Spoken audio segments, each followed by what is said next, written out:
Boa noite a todos.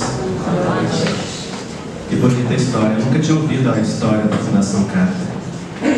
Eu fico sempre muito respeitavelmente admirado pela força daqueles que foram e são os pioneiros, não é? Daqueles que pegaram o trem no momento em que precisava ter picada e lançaram as bases. Nós que viemos depois e já encontramos as estradas asfaltadas, temos que agradecer e dar sempre o nosso preito de louvor e gratidão pelos esforços desses que vieram antes e que deixaram tão rica estrutura para nós. E como nós hoje caminhamos em estradas asfaltadas, não temos o direito de criticar as feridas daqueles que pisaram a estrada de chão. Então, um movimento de louvor e de respeito hoje se congrega em um movimento de tomar a herança daquilo que veio antes e fazer por nossa vez aquilo que nos cabe na obra que nos compete a cada um. E eu digo isso porque nenhum de nós é iniciador de nada, somos continuadores dentro de enormes projetos espirituais que cada um de nós está longe, muito longe de aquilatar o verdadeiro valor, porque cada obra que se ergue aqui segue um planejamento maior que está ligado a muitas e muitas histórias encarnatórias de cada um de nós, histórias de redenção, histórias de reencontro, histórias de reconstrução de cada um de nós, não é? Enquanto nós estamos todos juntos nesse movimento de volta para a casa do Pai. Então, que bom que nós podemos estar aqui hoje conversando a respeito do Evangelho, do conforto do ar-condicionado, na tranquilidade das nossas barrigas cheias, ou não, não é?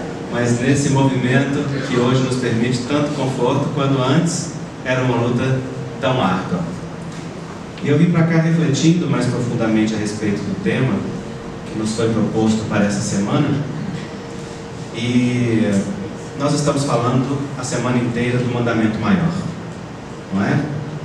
Quando Jesus foi questionado muito maldosamente pelos fariseus a respeito de qual era o maior dos mandamentos, eles que não queriam saber da verdade qual era o maior dos mandamentos, queriam apenas testar Jesus para ver se ele sabia e se ele era fiel à lei, ouviram do mestre uma indagação muito pedagógica. Então o mestre devolveu a pergunta e questionou a eles: o que é que está escrito na lei? E eles então disseram: amarás o Senhor teu Deus. E Jesus acrescentou: e ao teu próximo como a ti mesmo. E Jesus então conclui, né? Faze isso e viverás. E ali começa, logo depois disso, a história do filho pródigo. Jesus vai contar a parábola do filho pródigo para poder conversar a respeito do que é o verdadeiro amor ao próximo. Mas que isso já foi falado essa semana. Então, no curso desse movimento, Jesus coloca o amor ao outro, o amor ao semelhante, refletido no amor a nós mesmos. E é muito interessante como que Jesus faz isso.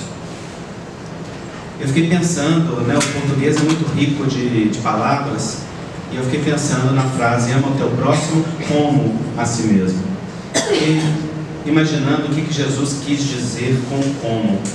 Porque como no nosso português pode ser a semelhança de, ou seja, ama o outro a maneira como você se ama, ou a semelhança do que você se ama.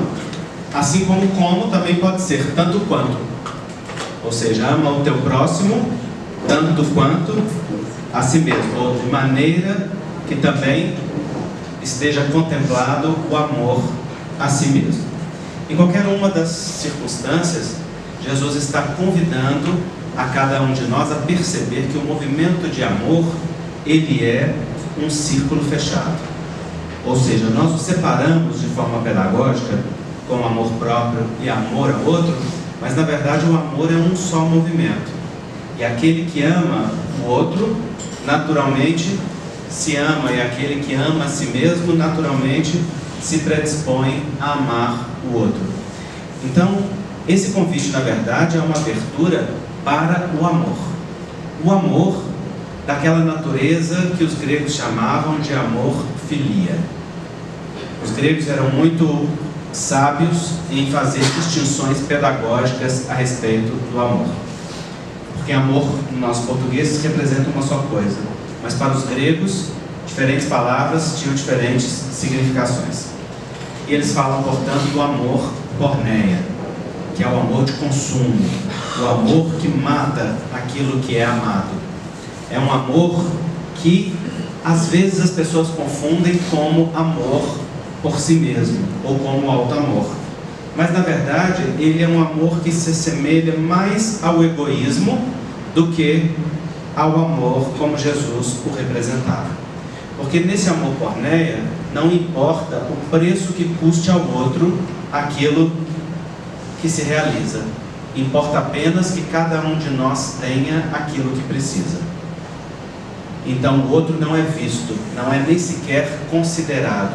Nessa perspectiva, o outro não existe, senão como alguém que disponibiliza para nós os recursos que nós precisamos para nós. Mas disponibiliza isso à custa do seu próprio consumo, não é? Eu gosto de representar esse amor na relação do bebê com a mãe. O bebê está preocupado com a mamãe? O bebê ama a mamãe? Sim ou não?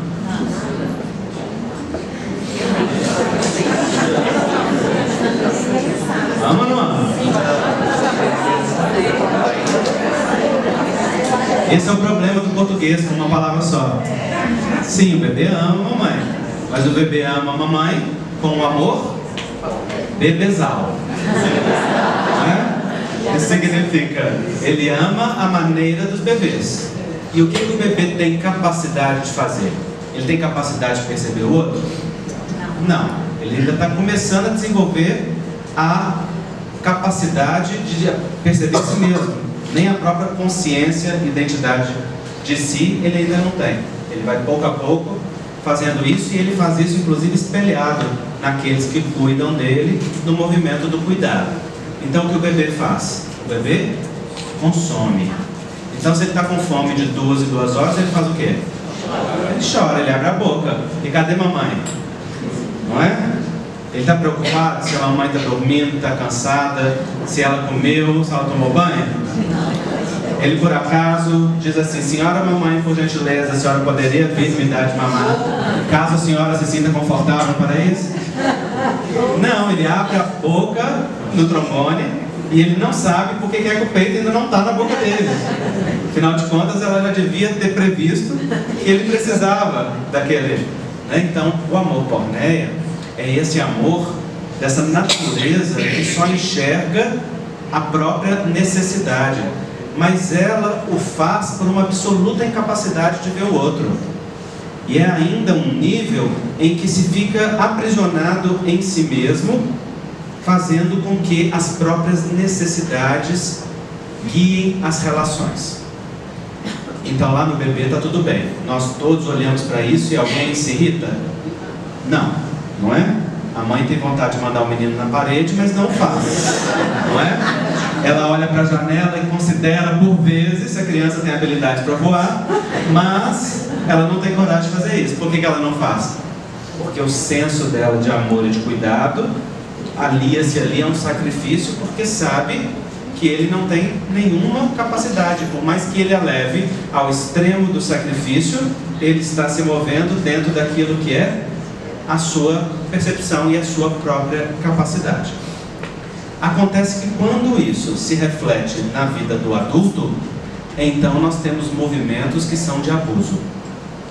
Se nós, por exemplo, temos relacionamentos afetivos e achamos que o parceiro ou a parceira deve fazer todas as nossas vontades, ou somos nós que devemos comandar o relacionamento e dizer o que o outro deve fazer ou não deve fazer, vestir ou não vestir, com quem sai, com quem não sai, que horas sai, que horas não sai, então esse amor é um amor porneia que desconsidera o outro e que coloca o outro num nível de sacrifício para ter aquilo que acha que precisa. E isso naturalmente consome o relacionamento, porque aí então nós entramos na esfera do abuso psicológico, do abuso afetivo, das dependências emotivo-afetivas e tantas outras coisas que se tornam patológicas porque ficam restritas a esse universo em que só o próprio umbigo é visto. É amor por si mesmo. Isso é amor, porneia, mas não o amor por si mesmo que o Evangelho nos convida a vivenciar ou a desenvolver. Então o amor porneia consome o que é amado, sem se preocupar, sem enxergar aquilo que é amado. Há uma outra natureza de amor que é o amor eros. E esse amor eros é o amor da erótica, é o amor da troca, em que o outro já é visto, mas é visto como um objeto de desejo, é visto como uma fonte de prazer, de satisfação. E já há alguma interação, mas uma interação mínima, porque ela se restringe na esfera do desejo ou do prazer. Quando o amor por si mesmo fica restrito a essa esfera ou a esta expressão eros, as pessoas confundem amor por si mesmo com satisfação dos desejos pessoais. Então há pessoas que dizem: eu me amo, mas o eu me amo significa eu satisfaço os meus desejos sem limites. E acaba com isso ultrapassando barreiras éticas ou morais ou pessoais ou do outro importante que causam dores para si mesmo.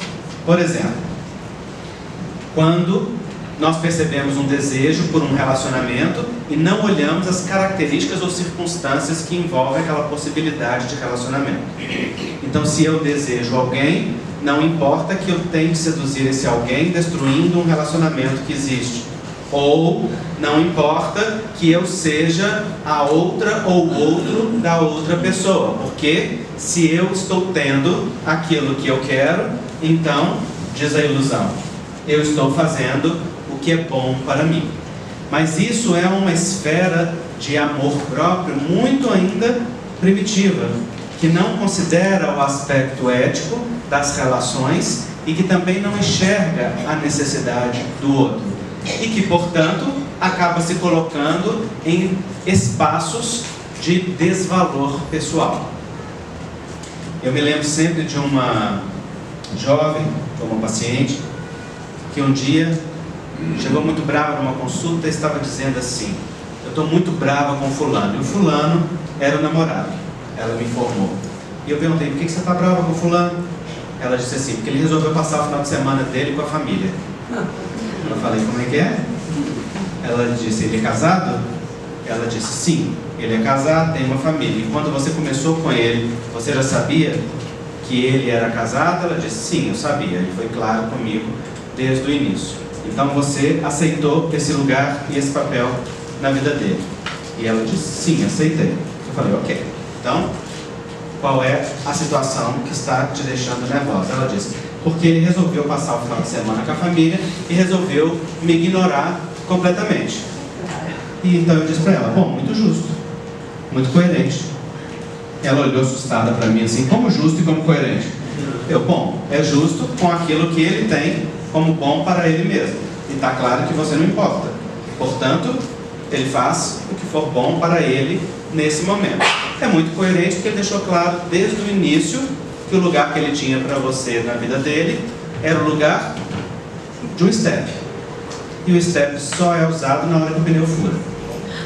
Se o pneu está íntegro, ninguém se preocupa com o step. Ele fica escondido dentro do bagageiro. Não é?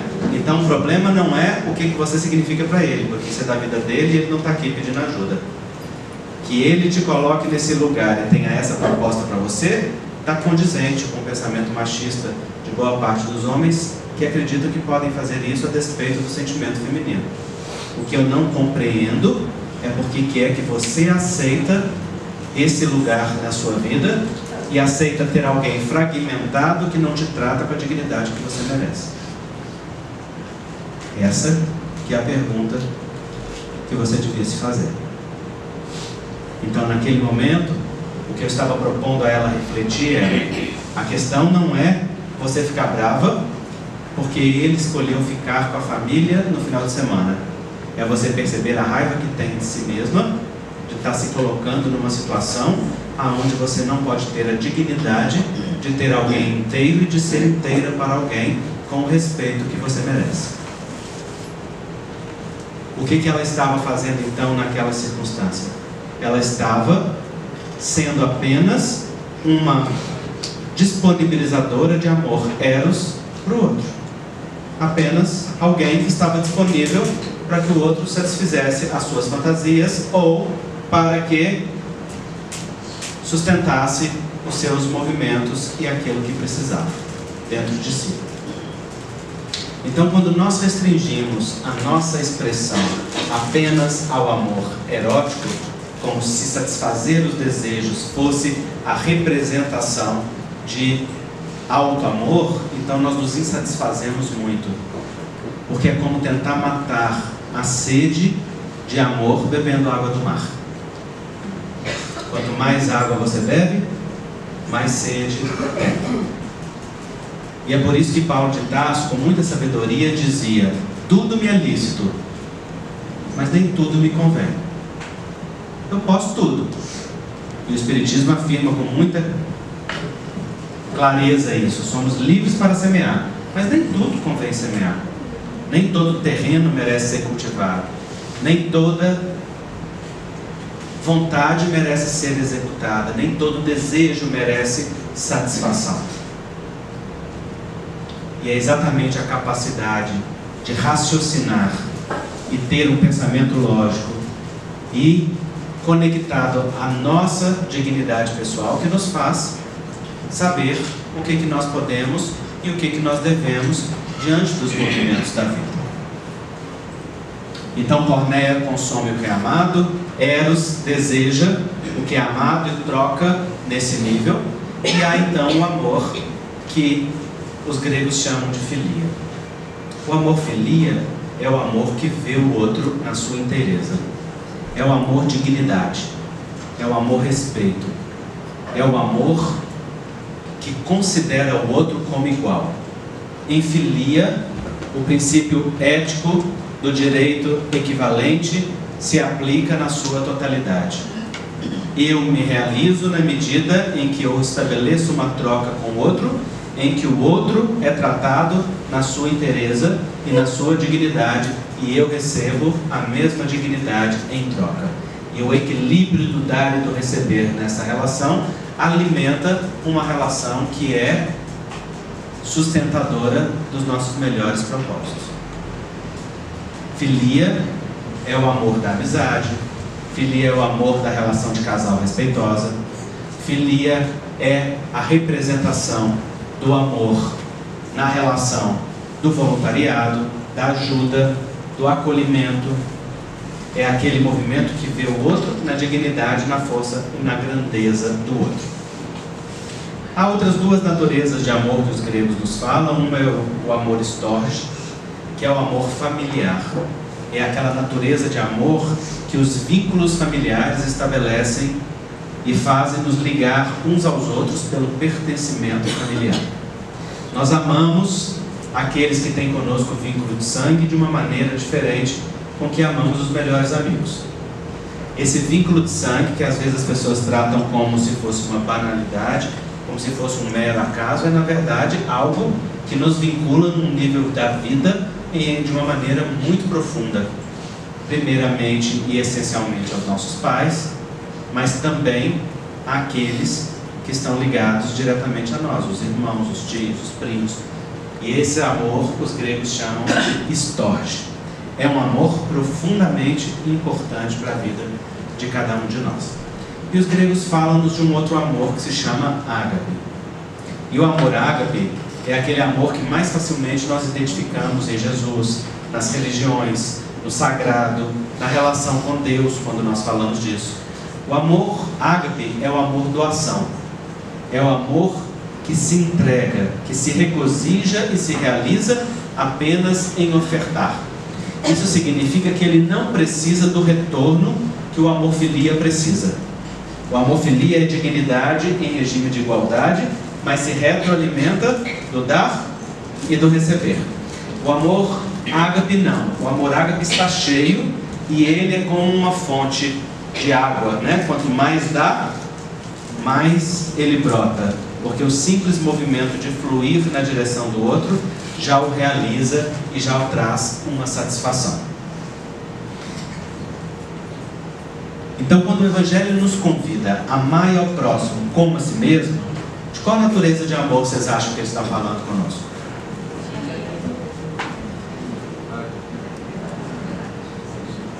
É uma pergunta para os encarnados mesmo, né?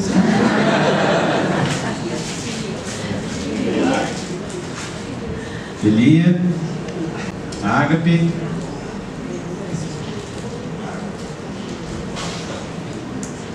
Quem acha que é filia? Levanta a mão. Quem acha que é ágape? Quem não quer brincar? 20% levantou a mão, hein, gente? Olha só que interessante. O amor ágape é aquele que mais facilmente nós identificamos com as questões religiosas. E geralmente, quando nós ouvimos o amor do Evangelho, nós associamos ao amor ágape, a esse intenso amor doação que dá sem esperar troca, não é? Mas esse amor nós ainda vivemos muito pouco. Por quê? Porque esse é o amor que não espera recompensa, esse é o amor que não espera gratidão, esse é o amor que o outro não precisa dizer muito obrigado, eu reconheço, que bom que você fez isso. Esse é o amor que simplesmente se doa e se alegra em dar. A gente experimenta esse amor e a gente vive esse amor? Vive. Mas a gente vive ele numa escala pequena, perto das experiências da nossa vida. Qual é a relação em que nós vivemos esse amor com mais intensidade? Mãe e filho, não é? Então, se o filho está lá no amor porneia, a mãe está em qual amor? Ágape, não é? Uma mistura de ágape com filia, né? Porque depois ela cresce, olha para ele e fala assim: você não agradece não, seu desgramado. Você não sabe o que eu passei, não é? Projeta uma série de expectativas nele para ver se depois, mais tarde, ele recompensa. Mas logo, logo as mães aprendem a se frustrar e a perceber que os filhos não são cofrinhos em que se deposita para o futuro, né? Os filhos são correio em que você manda uma carta e ela é levada para longe e não volta. Doeu o coração de alguns aí, né? Para os filhos, os pais dão, e os filhos vão agradecer os pais passando adiante.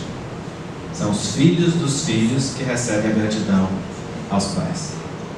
Os filhos até voltam com carinho, com uma gratidão, ficam um pouco, mas tão logo possam, fica a mula para sua vida, não é? Porque esse é o fluxo natural da vida. O fluxo natural é que o rio corra sempre adiante na direção do mar.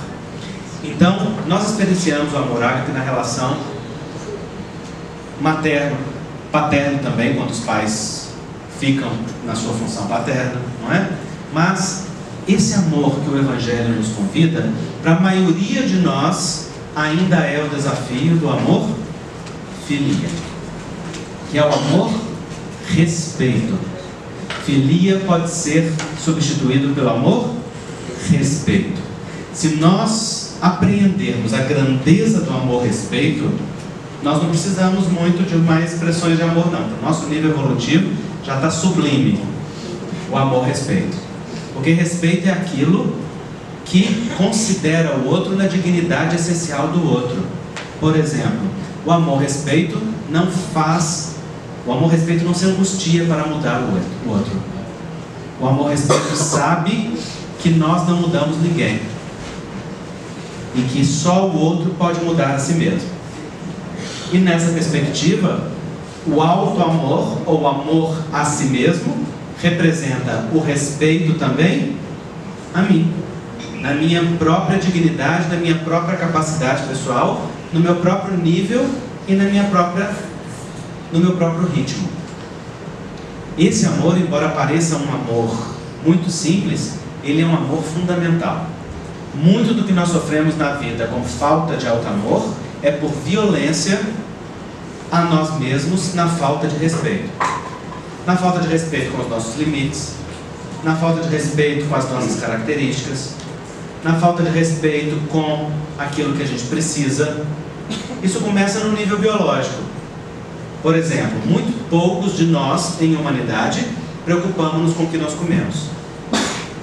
Nós colocamos no corpo, muitas vezes, muito mais do que o corpo tem capacidade de metabolizar, de movimentar. Nós colocamos qualidades alimentares que abusam do nosso corpo. Nós comemos em ritmos e formas que colocam o nosso corpo em sobrecarga o tempo todo, ou pelo excesso ou pela falta. Nós exercemos sobre o nosso corpo uma pressão excessiva de trabalho, uma pressão excessiva de ausência de sono, uma pressão excessiva de falta de cuidado pessoal com o corpo. E muitas das doenças que nós vivenciamos no nosso dia a dia não são doenças kármicas, não são doenças que vêm do perispírito, não são doenças que foram planejadas, são doenças construídas e atraídas simplesmente pela falta de autocuidado. O amor-respeito começa por nós olharmos para nós mesmos e perguntarmos para nós: o que é que você precisa agora? O que o corpo está demandando agora? O que é que eu necessito agora? Quantas doenças decorrem simplesmente de uma baixa vitamínica porque a gente não dá para a máquina do nosso corpo aquilo que ela precisa? Por exemplo, a baixa de vitamina D, que dá um desânimo, dá uma fraqueza, dá uma falta de força para a vida, um excesso de sono. Muitas vezes simplesmente por uma questão alimentar e uma falta de sol. Quantas doenças da sobrecarga metabólica, por exemplo, por conta do sobrepeso? Quantas diabetes e hipertensões arteriais vêm simplesmente do fato do corpo estar sobrecarregado acima daquilo que ele tem condição e capacidade de gerenciar com saúde? Às vezes o melhor gesto de alto amor que a gente precisa é aprender a olhar no espelho e dizer para nós mesmos: olha, eu quero muito, mas eu não devo.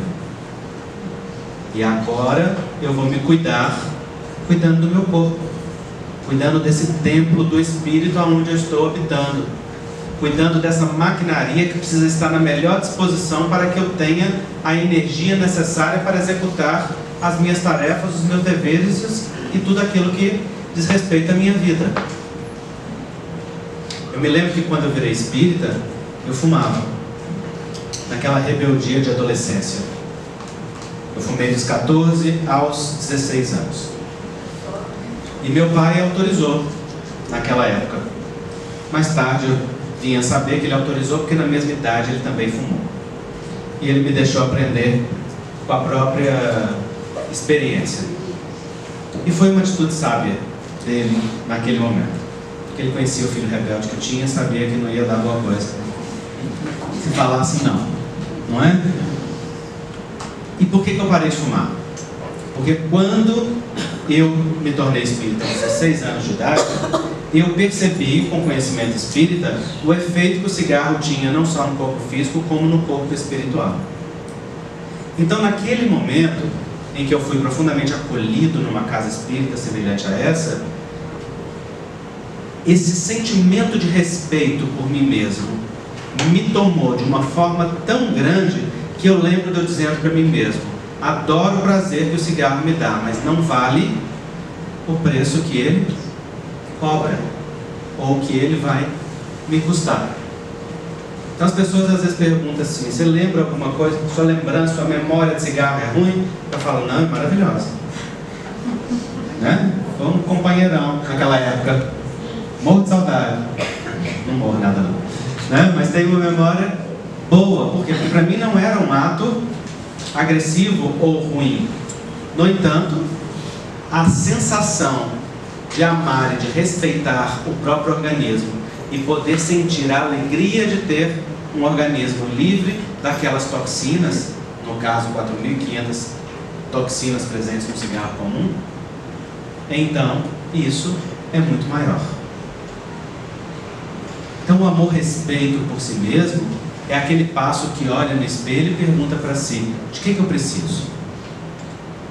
Eu preciso me cuidar.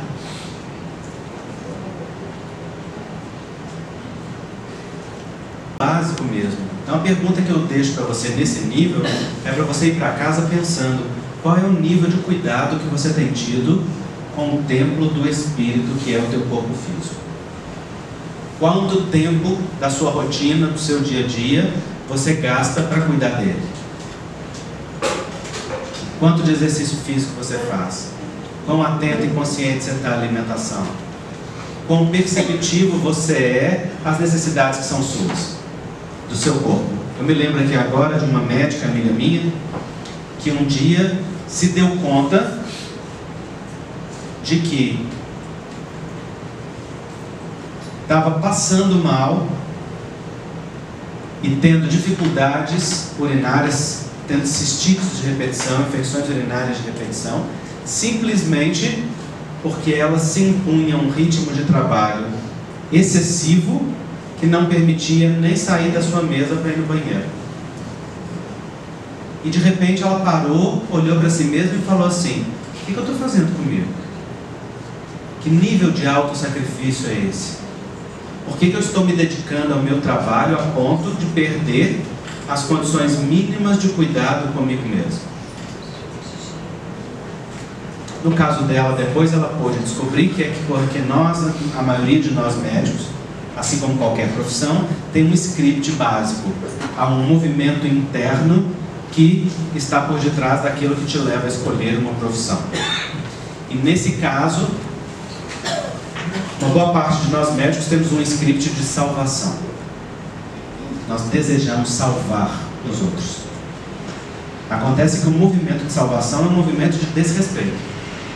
Desrespeito a nós mesmos e desrespeito ao outro. Porque ninguém precisa ser salvo. As pessoas só precisam ser cuidadas. Mas cuidado é muito diferente de salvação. No cuidado eu oferto o meu melhor. Na salvação eu preciso resolver o outro. E por que nós queremos fazer isso na profissão?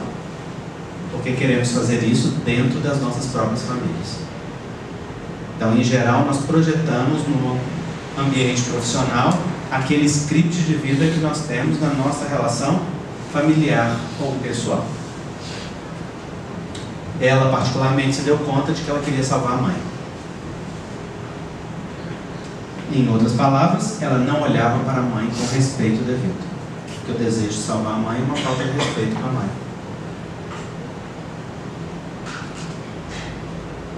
Respeito é quando nós olhamos para a dignidade fundamental de cada criatura e reconhecemos que cada um tem as habilidades necessárias para fazer os movimentos que necessita na sua própria vida.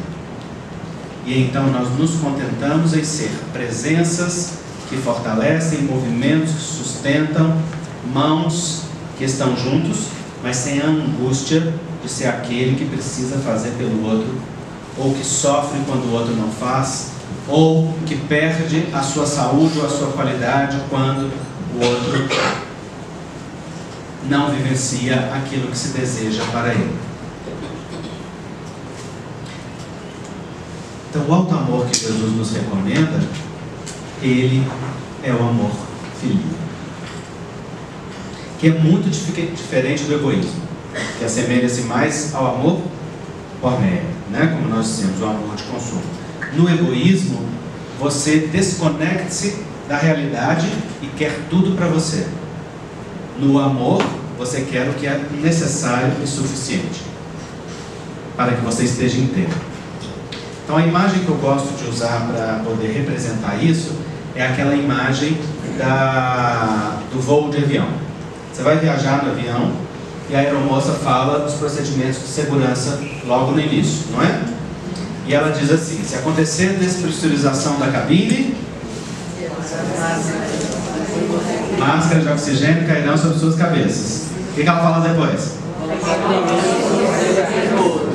Coloque primeiro a máscara em você, para depois ajudar uma pessoa que esteja ao seu lado. Não é? O que é a completa falta de alto amor? É o amor-salvação. Eu fico desesperado para colocar a máscara no outro e esqueço que eu tenho que colocar em mim mesmo. O que é o egoísmo? O que seria o alto amor? O alto amor é: eu boto a máscara em mim porque eu preciso sobreviver. E como o alto amor é amor, a partir do momento que eu coloco a máscara em mim, o que eu faço? Olho para o lado para ver quem é o primeiro que está precisando ir mais perto. Não é? Porque o amor por si mesmo naturalmente conecta-se à bondade e ao desejo de se fazer o mesmo pelo outro. E o que seria então o egoísmo? O egoísmo é quando eu coloco a máscara em mim e pego a do outro porque a minha pode falhar. O outro não importa. Importa o seguinte: eu coloco e eu tenho aqui uma sobressalente. Não é engraçado isso? É ou não é? Vocês estão rindo, mas todos aqui fazem isso. Porque todos nós temos o que sobra para nós. Todos nós temos mais roupa do que nós precisamos, mas guardamos porque quem sabe a gente vai precisar. Não é? Mas na mesma rua que a gente está fazendo isso, tem alguém morrendo de frio na calçada. Tem alguém necessitado ali na esquina. E aí? Nós não estamos preocupados com o que está acontecendo para eles. Porque nós temos para nós e temos uma reserva caso precisemos. Então nós temos que ficar muito atento aos níveis do alto amor e do egoísmo, as diferenças entre um e outro, porque o limite é sutil e muitas vezes nós chamamos de alto amor aquilo que são movimentos absolutamente egoístas. E o interessante é que o Evangelho fala conosco que aliás, o Livro dos Espíritos, que o egoísmo, aliás, agora já nem sei se é o Evangelho, se é o Livro dos Espíritos, é o Evangelho, né? Raiz de todos os males, né? A mãe de todos os vícios. O egoísmo é a raiz de tudo. É dali que nasce um movimento que nos afasta, que nos desconecta do outro.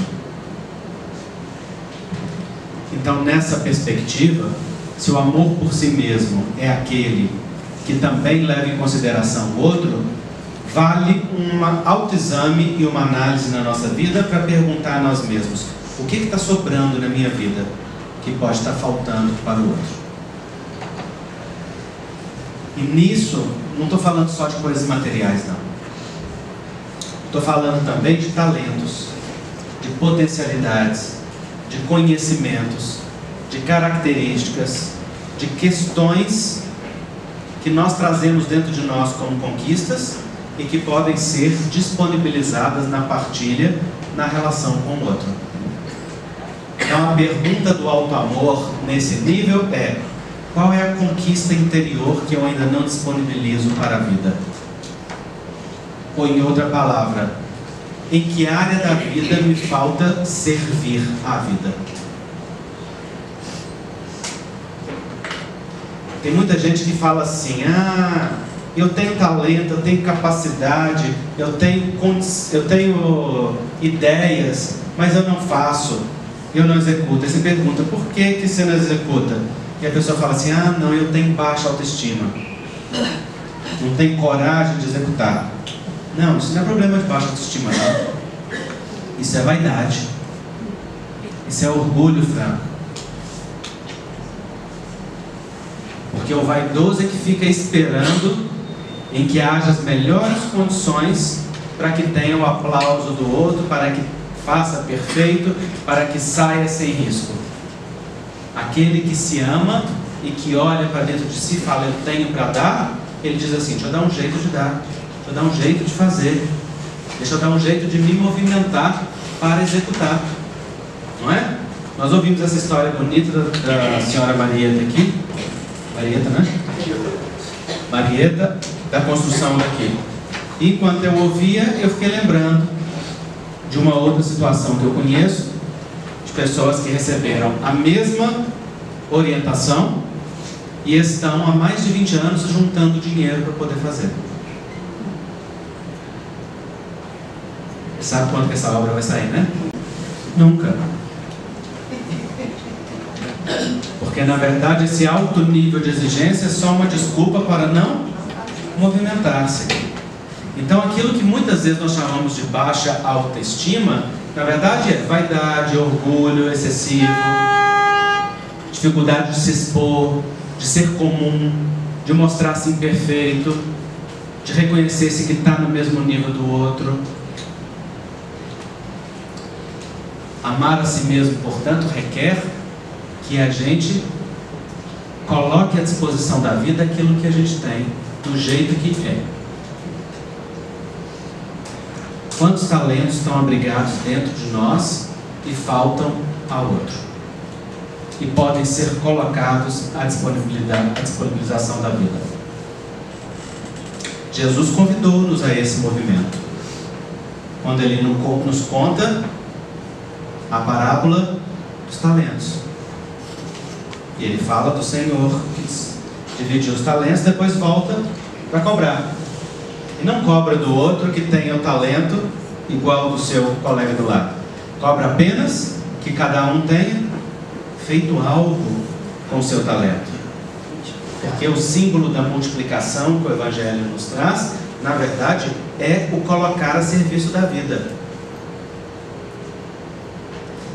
Muitos adoecimentos, estados depressivos, angústias, insatisfações e infelicidades vêm simplesmente da prisão no estado de egoísmo, de não movimentar-se para fazer aquilo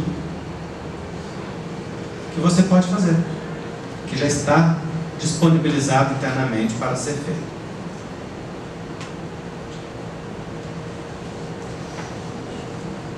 Então, dividir as concessões divinas que a vida nos oferta é uma atitude de saúde.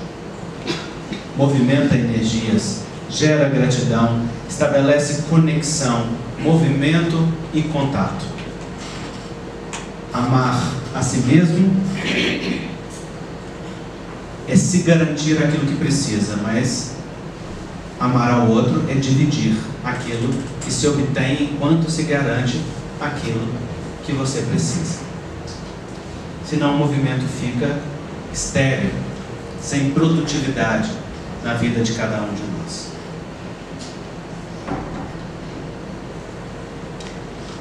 Amar a si mesmo também é você respeitar as etapas do seu próprio desenvolvimento pessoal. Eu tenho feito uma reflexão sobre uma frase que nós falamos muito no movimento espírita. Então, de tão falar, ela já virou um automatismo para nós. E a questão é que nós falamos o tempo todo que nós devemos ser melhores. E que nós devemos trabalhar para sermos melhores. Não é? Quem aqui está trabalhando para ser melhor? Levanta a mão para saber. A situação do cara está bem grave, viu? Tem um bocado que não decidiu nem trabalhar nesse nível.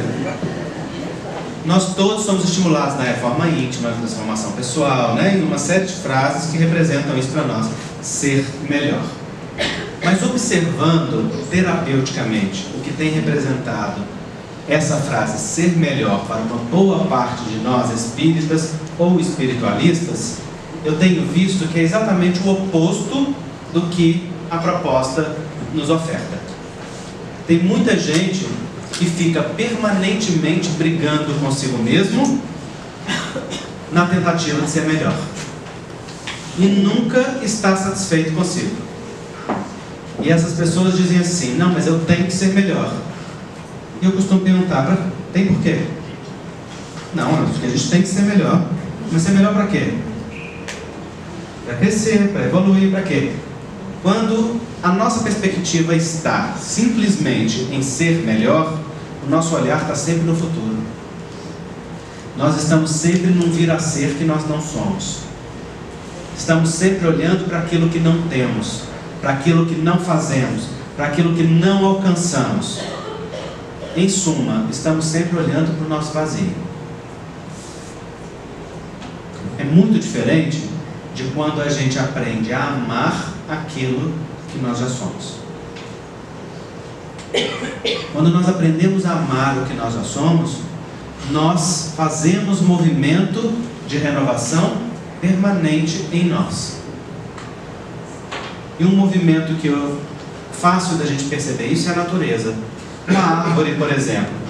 Uma árvore está preocupada em ser melhor? O que ela está preocupada em fazer? Está preocupada em fazer fotossíntese. Significa que todo dia ela está preocupada em absorver da terra o que a terra lhe dá, está preocupada em absorver do ar o que o ar lhe disponibiliza, e está ocupada em fazer um movimento com isso. Não é verdade? E porque ela faz isso todos os dias, qual que é a consequência? Cresce. Todas as estações ciclam, todos os frutos aparecem. Então, eu tenho dito e tenho refletido para mim mesmo que nós não precisamos ser tão melhores assim, não. Nós precisamos apenas ser uma boa versão atual daquilo que nós já somos. Precisamos colocar o que nós já somos a serviço da vida e nos alegrarmos com aquilo que nós já demos conta de fazer. Por quê? Porque quem está ocupado em ser a melhor versão de si mesmo agora, está também trabalhando no agora para expandir-se. Está também trabalhando no agora para aprender mais, para ter novas percepções, para ampliar visões. No entanto, o foco dessa pessoa não é no futuro, no que eu virei a ser. O foco é em ser luz e produtividade, assim como eu estou. E porque a luz e a produtividade se faz a cada instante, então nós crescemos continuamente, sem um movimento de cessar. Então me parece que o alto amor que Jesus nos convida é esse amor do pé na terra e da mão na terra, do pé que enraiza na realidade como ela é, e também da mão que trabalha a terra no terreno onde está, para poder transformá-la. Quando nós olhamos para os personagens do Evangelho, nós vemos que eles viviam isso com naturalidade. Vocês viam Jesus criticando alguns dos apóstolos? Vocês viam Jesus falando para eles de forma dura sobre o que eles eram? Não. Jesus convidava cada um deles a segui-lo. Jesus estava chamando aquele povo para segui-lo porque eles eram incompetentes?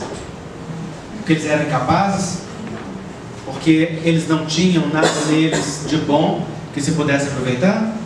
Não, Jesus estava chamando exatamente porque aquelas características que eles tinham era o substrato útil aonde iria crescer a mais bela semente. E cresceu em todos eles. A partir de quê? A partir do momento em que cada um olhou para si e disse: sim, eu vou servir a vida. Sim, eu te sigo, mestre. Sim, eu quero ser útil.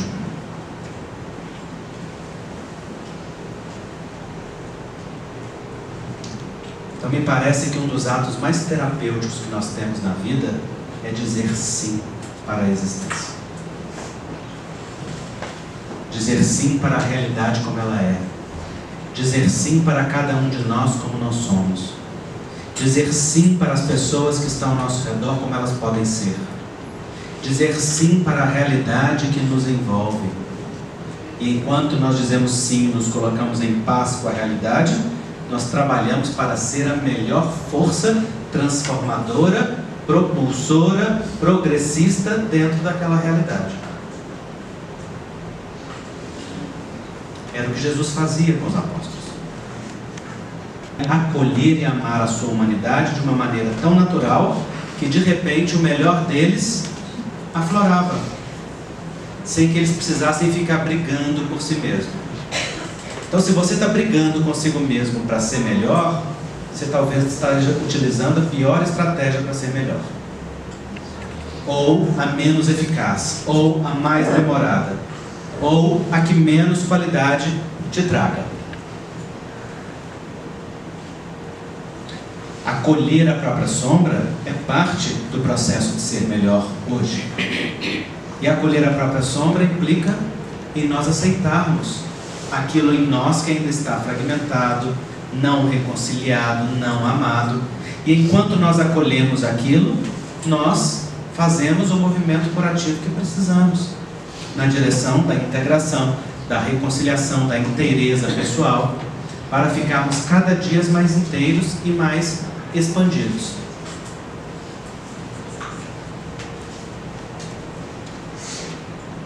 Mas quem gasta o tempo se menosprezando, se diminuindo ou se desvalorizando, porque não é ainda aquela figura idealizada que achava que devia ser, nunca vem a ser aquilo que acha que precisa ser. Ou seja, não alcança o seu objetivo, não chega na estação aonde deseja.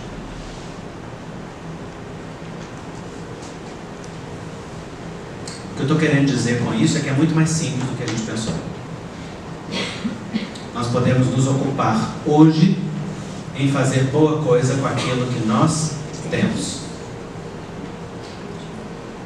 educando-nos no presente, controlando-nos no presente, renunciando no presente, desenvolvendo no presente, servindo no presente, cultivando no presente, estudando, trabalhando no presente.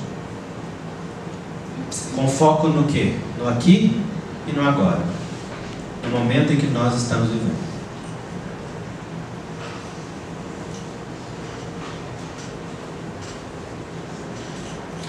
Há um ditado simples que volta e meia é dito dentro do movimento espírita, que é aquele que Jesus não espera trabalhadores capacitados. Jesus capacita os trabalhadores de boa vontade que estão servindo. Isso é o mesmo que dizer que a vida nos espera na condição em que nós temos. E enquanto os passos vão sendo dados nesse movimento de colocar a máscara em nós e estender o olhar para o outro, o processo do desenvolvimento, da capacitação e do progresso, ele vai acontecendo naturalmente em nós. E a expansão é um movimento natural e é uma consequência natural. Então a figura do Evangelho que eu mais gosto é Pedro. Já falei dela aqui para vocês. Pedro é absolutamente humano. Pedro é absolutamente imperfeito.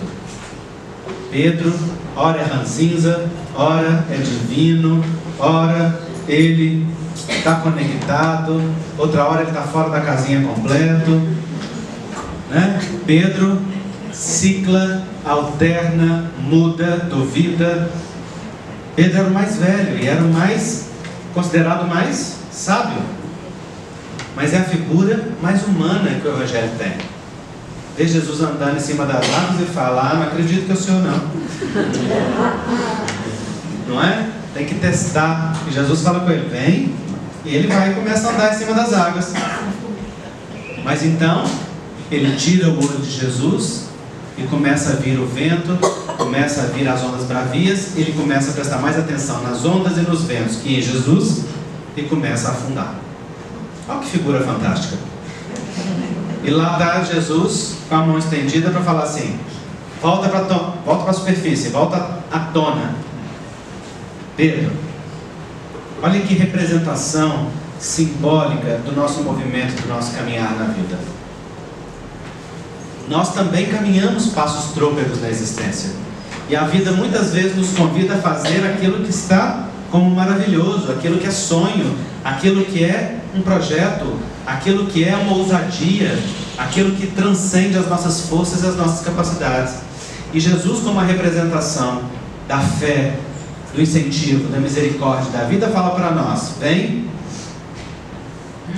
e começa a sustentar-nos com a palavra de um amigo, com a ajuda de outro, com e as circunstâncias que nos sustentam na vida, que representam Jesus, vão aparecendo. Mas, junto de toda aquela sustentação, tem também um vento que sopra forte e uma onda que é bravia. Porque nós estamos em meio à imperfeição, no mundo de provas e expiações, no mundo de luta. E aí, de repente, a gente tira o olhar de Jesus e coloca nos perigos, nas ameaças, nas críticas, nas invejas, no diz que me diz, na fofoca, na calúnia, na maledicência, e aí nós perdemos o foco. Então saiba que se você está no projeto divino de seguir o caminho dos seus sonhos e de realizá-los, de servir a vida e ser útil à existência com o que você tem para dar, isso é entre você e Deus. O que o outro pensa, o que o outro acha, o que o outro diz respeito à vida do outro.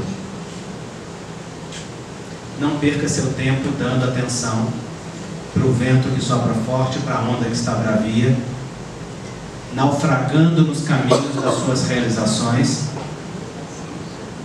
retirando os olhos da força maior que te sustenta. Manter a sintonia com Jesus representa manter a sintonia com o bem que nos alimenta, que nos sustenta a vida. Cada um de nós é um projeto divino. Aquilo que nós chamamos de eu, na verdade é muitos nós.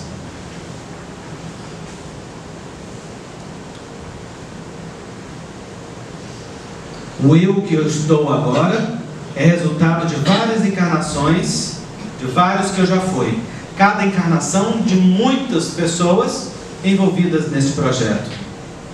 Esta encarnação em que estamos agora é um planejamento que envolve um condutor amoroso que nos guia, alguém que assinou afiançando que a gente podia vir, queria ajudar para que a gente escorregasse menos, uma comunidade amorosa ao redor que está envolta na nossa, em projetos comuns, em campos de trabalho comum. Aquilo que a gente chama eu, são muitos nós. Quem é que conhece isso profundamente?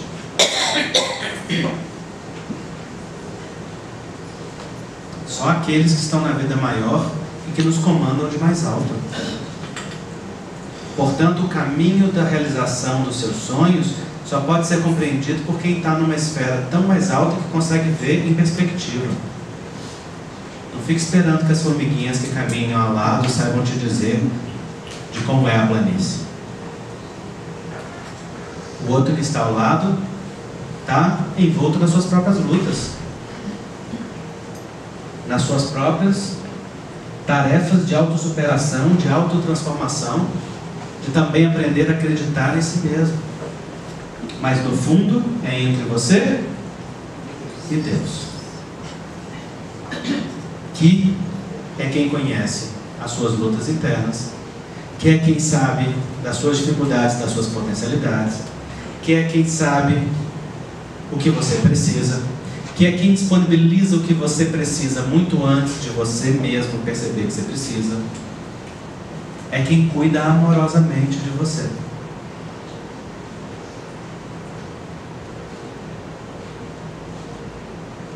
Então, às vezes, o que nós precisamos fazer de alto amor é calar a voz interior do medo, da angústia, da supervalorização daqueles que estão fora, do que o outro pensa, do que o outro acha, do que o outro diz, de como o outro faz, para sintonizar aqui dentro da nossa experiência íntima com Deus. Essa experiência íntima com Deus é que é um movimento sagrado. Os evangélicos dizem com muita propriedade que Jesus e que o Pai só pode ser conhecido através do Espírito Santo. Olha que imagem linda essa. Ele está dizendo para nós só podemos conhecer a Deus através de uma experiência pessoal com o sagrado e com o divino na comunhão em nós.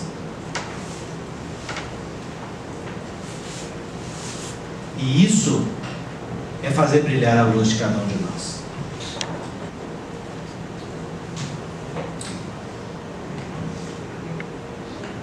Então eu me lembrei aqui agora de uma tradição budista, né? Que diz que um homem chegou a um monge, desses representantes do desenvolvimento interior, e olhou para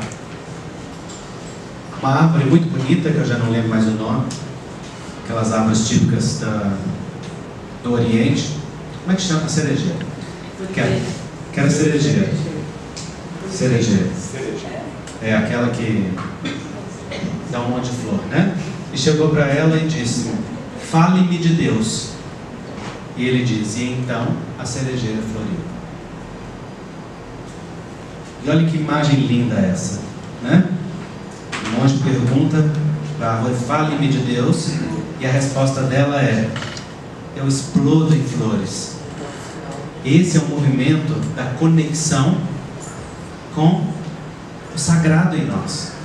Quando nós estamos conectados com o divino, com o sagrado em nós, o resultado é que a gente floresce.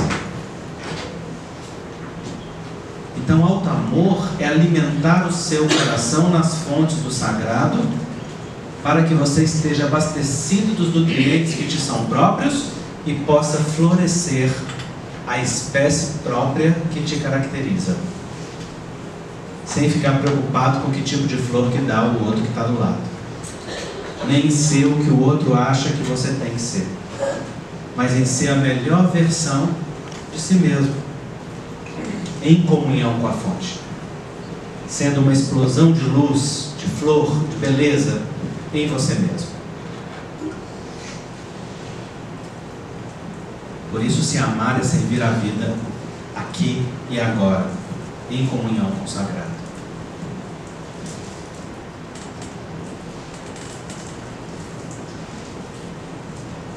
Está claro isso, gente? Nós temos uns minutinhos finais. Eu acho que a gente aproveita melhor se a gente direcionar para perguntas e para aquilo que vocês desejem, talvez.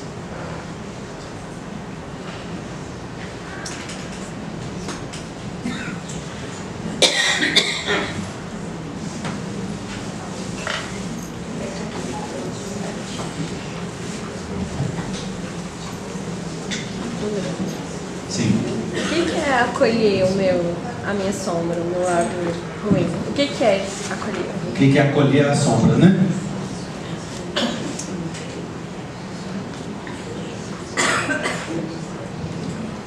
Acolher a própria sombra é um movimento de aceitação interior de si mesmo. Para nos aceitarmos, nós temos que derrubar as idealizações que nós construímos a nosso próprio respeito, que são as falsas crenças daquilo que nós deveríamos ser, ou até mesmo crenças verdadeiras, mas que nós ainda não alcançamos. Então, se auto-acolher na sua integralidade, na sua inteireza, na sua luz e sombra, é acolher o que ainda está não resolvido dentro de você. Aquilo que ainda é semente, aquilo que você considera feio, é reconhecer que aquilo existe, sem estabelecer defesas para se proteger de você mesmo, para esconder aquela característica até de si mesmo. Alguma coisa só pode ser transformada a partir do momento que é reconhecida.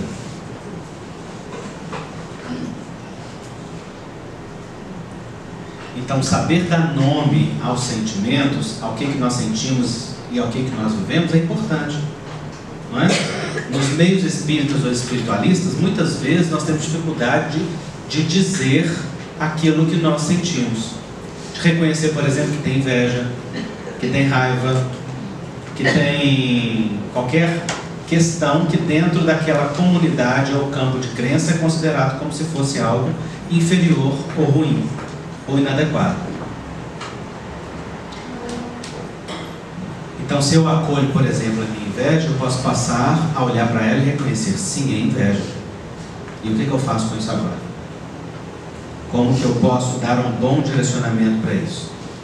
Inveja, por exemplo, eu posso olhar para você e reconhecer que eu tenho inveja do que você tem e querer, através da minha inveja, que você perca o que você tem, e essa é uma inveja destrutiva.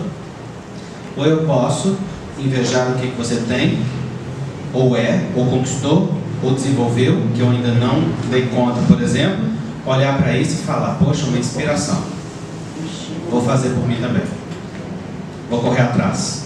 Deixa eu ver como é que ela fez. Me conta aí como é que você fez. Gostei, bonito isso, vou atrás disso. Mas se eu nem reconheço aquilo que eu sinto, se eu fico me defendendo daquilo que eu sinto, então eu não posso lidar com esse sentimento. Vai estar sempre no nível da repressão. E a repressão, ela é o fato de você jogar lá para o inconsciente, para o escuro de nós mesmos, essas características. E o que acontece é que quanto mais a gente reprime, mais força ela toma. E ela passa a nos controlar. E aí a gente passa a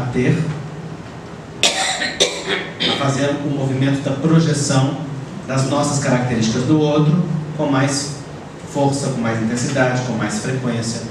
E isso vai se tornando cada vez mais insuportável.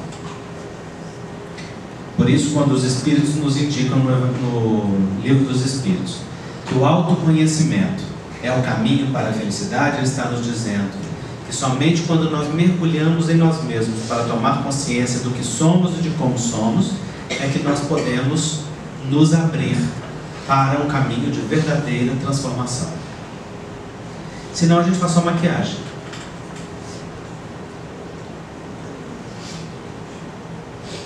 Tem gente, por exemplo, que entra no movimento espírita ou espiritualista e pensa que espiritualizar-se é transformar-se da noite para o dia.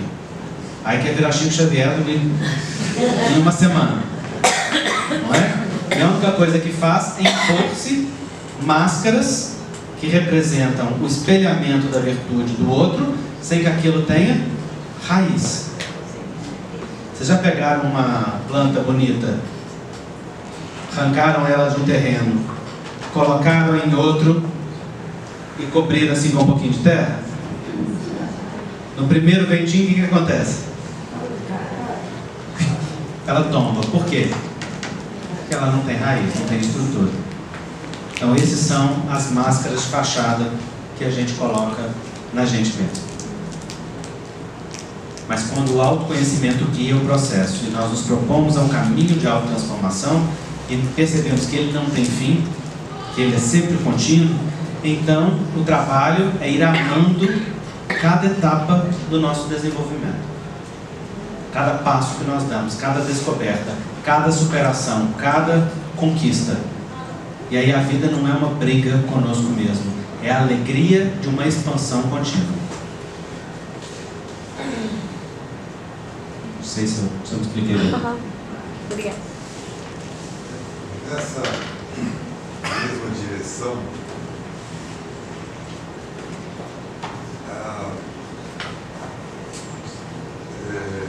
vamos chamar assim, nomeando essas fragilidades ou essas sombras,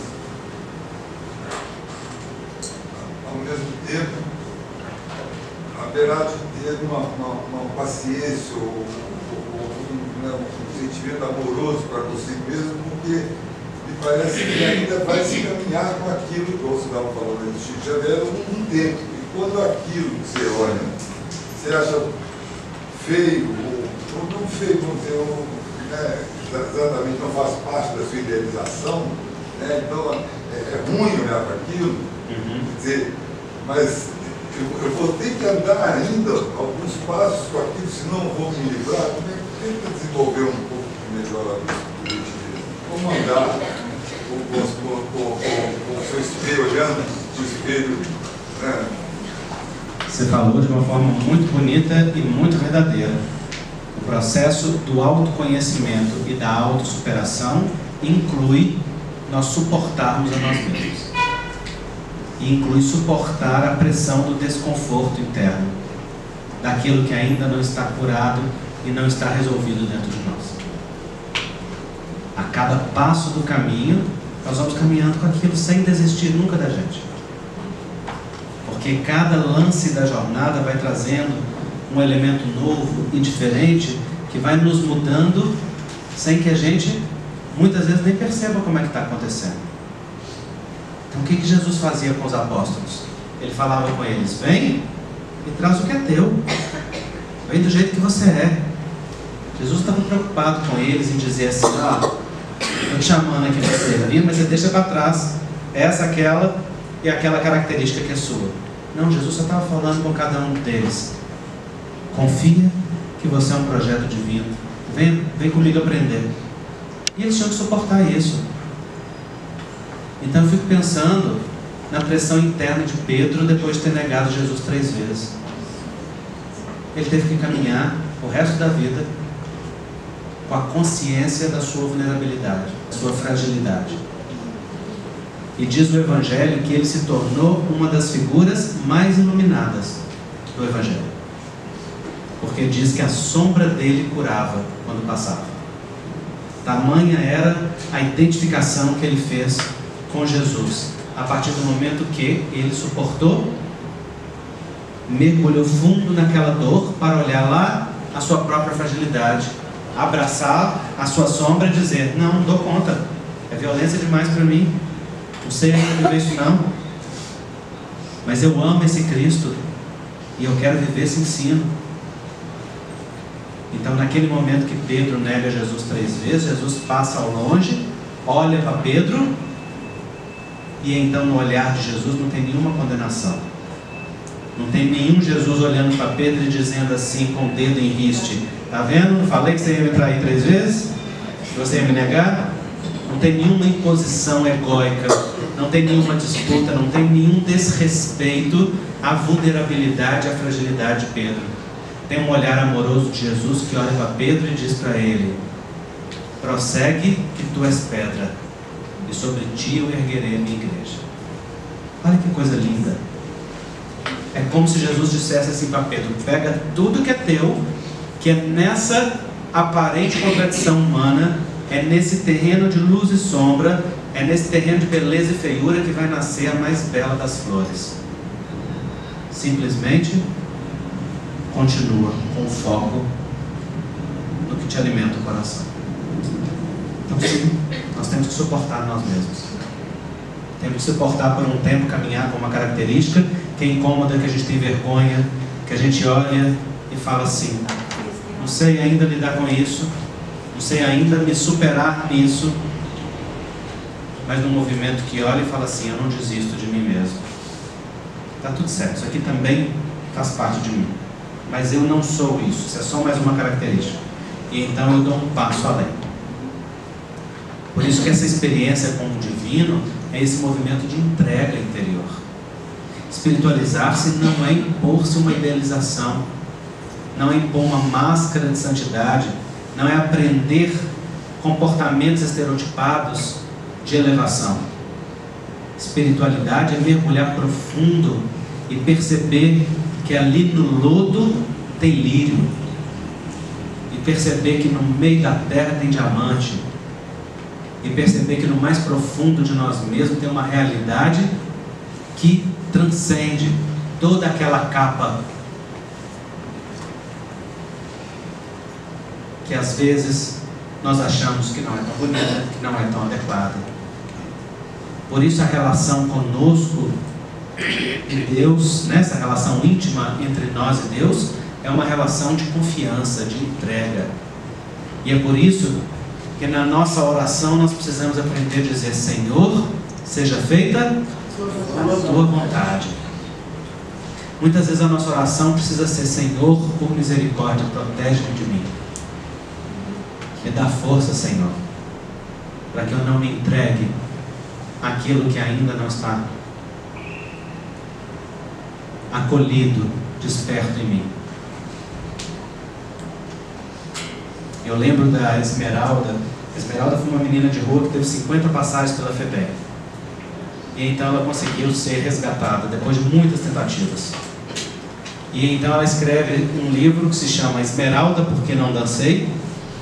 E ela conta a história dela enquanto ela está fazendo faculdade de jornalismo. E ela diz assim: Eu traficava, eu roubava, eu me prostituía. Ela vivia tudo aquilo que as meninas de rua viviam.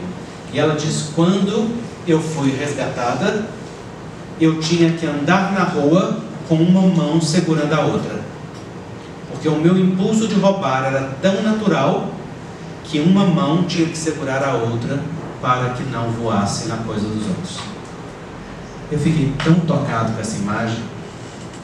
Quantas vezes na vida nós temos que andar com uma mão segurando a outra? Só dizendo para a gente mesmo: tenha paciência, vai passar. Continua, vai em frente, não desiste não, está tudo certo. Esse é o movimento. E o que sustenta a gente a suportar a nós mesmos? A olhar para essa nossa sombra e não nos entregar a ela acreditando que ela é a totalidade, ou a deixá-la no comando? É exatamente a relação com Deus, que é aquilo que a parábola do bom samaritano, do filho pródigo, fala para a gente com tanta força. O segundo filho chega diante do pai, bravo porque o pai acolheu o que foi embora, gastou tudo e voltou igual um mendigo, recusa-se a entrar para dentro de casa, e o pai pergunta para ele: meu filho, por que você não entra? E então ele diz: pai, eu sempre estive aqui com o senhor nunca mandou matar nenhum cabritinho. Em outras palavras, ele está dizendo assim: volta a ser desgramado, gastou tudo que era seu, e você acolhe como se ele fosse uma bênção. Por que ele estava fazendo isso? Ele estava disputando com o irmão dele, porque acolher o irmão na vulnerabilidade do irmão era ofensa para ele, que precisava ostentar virtude, precisava dizer: eu sou melhor que o outro, eu sou limpo. É muitas vezes o falso orgulho do cristão, de olhar para o outro e achar que a religião do outro é menor, que o outro é pior porque não tem essa ou aquele tipo de pensamento, essa aquela prática, ou qualquer circunstância que nos faça sentir maior que o outro. Mas o pai dá uma lição para ele magnífica, e para todos nós, e chama ele a uma relação íntima, dizendo: meu filho, você sempre esteve aqui comigo, tudo que é meu é seu. Em outras palavras, o pai está perguntando para ele assim: por que é que você quer um cabritinho quando eu te destinei a ser herdeiro do rebanho inteiro? Para que você quer ser celebrado quando eu te destinei a estar na posse de tudo que eu tenho? E então, naquele momento, o filho é convidado a estar com o pai, não pelo que ele vai receber, mas pela alegria da comunhão e de perceber que ele é filho. Essa parábola mostra para nós que o amor que Deus tem por cada um de nós é incondicional. Deus não está nem um pouquinho preocupado com as nossas sombras. As nossas características não afetam a Deus em absolutamente nada. Ele ama tudo que nós somos. Ele ama todas as etapas de crescimento e de desenvolvimento. Por isso, quando eu olho para esse Deus que é amor incondicional e vejo que nele não há nenhum julgamento, nenhuma crítica, nenhum movimento de condenação, há um acolhimento eterno, permanente, contínuo, só desejando que eu descubra a grandeza do meu potencial e da minha herança como filho dele, então eu posso me entregar e pedir a Deus que me ajude a superar-me a mim mesmo, a dar um passo além na relação comigo, na relação com a vida, na relação com o outro. E por isso a fé é a substância que alimenta os nossos corações. E por isso o Evangelho nos convida a desenvolver essa entrega a Deus de forma tão intensa e permanente. Espiritualidade, portanto, é esse mergulho interno, aonde eu encontro aqui dentro a presença de Deus. E vou permitindo que o crescimento aconteça. Vocês já viram os insetos na fase de muda? Ou de quites? Aqueles que têm o exoesqueleto de quitina. Na hora que chega a época de muda, o que eles fazem? Eles já estão apertados lá dentro, já não cabe lá mais. esse balança e larga toda aquela defesa para trás, se vulnerabiliza momentaneamente. E ali se dá o crescimento. O nosso crescimento está no contato com a nossa vulnerabilidade. O contato com a nossa vulnerabilidade, por mais estranho que pareça, produz força interior. Quanto mais vulneráveis e pequenos nós nos reconhecemos, mais fortes nós somos. Por isso, às vezes, o único passo de cura que nós precisamos é aprender a dobrar os nossos joelhos no chão e dizer: seja feita, Senhor, sua vontade. O seu amor incondicional sabe melhor do que eu o que eu preciso. Me mostra. E deixar que esse movimento vá acontecendo dentro e fora. Porque então as sinalizações acontecem de todas as maneiras. Okay? Isso. Muito bem. Apenas pequenos estímulos para que a gente olhe para a grandeza do amor a nós mesmos, dentro da grandeza do amor filia que o Evangelho nos recomenda. E o que faz a atividade espírita, se não nos alimentar continuamente para que a gente faça isso? Não é? Então, se tem uma mensagem que eu gostaria de deixar para finalizar, é que a gente perceba que a gente não vem ao centro espírita simplesmente para sentir a alegria do prazer de alguns momentos em que a gente é socorrido nas nossas necessidades e fica bem. Que a gente entenda que aqui nós estamos cultivando a nossa relação com o sagrado, para sair daquela porta e quando as pessoas perguntarem: fale-me de Deus, nós florescermos na resposta para a vida, da maneira que for possível, da maneira que nós dermos conta, da maneira que nós tenhamos para dar. Às vezes o que a gente tem é um botãozinho cheio de espinho, mas ele também perfuma. Às vezes nós temos um buquê inteiro para oferecer. Às vezes numa fase da vida nós temos um e outra temos outro. Mas em todos os momentos nós podemos ser luzes a serviço do Cristo. E esse movimento é um movimento da entrega interior. O que nós precisamos para fazer isso? Simplesmente decisão. Não precisa de nenhuma outra característica. Só precisa da característica de dizer: ensina-me, Senhor, a sair do amor porneia, que só quer receber e consumir, para o amor filia, que dá com respeito e dignidade e recebe de igual maneira. Espero que isso sirva de estímulo para vocês. Quando a Cris me chamou para fazer essa palestra, eu falei: de novo, Cris? A última vez que eu estive aí, eu falei de alto amor, e agora eu vou falar de amor por si mesmo, é a mesma coisa, eu vou repetir a palestra. Então, nós tentei hoje trazer alguns elementos diferentes daquele que a gente pôde refletir da última vez, no entendimento que essa construção do alto amor é sempre uma expansão, é sempre uma jornada, em que a cada dia nós vamos descobrindo uma nuance nova da alegria de perceber a grandeza do divino que habita cada um de nós. Espero que essa jornada seja intensa e prazerosa para cada um.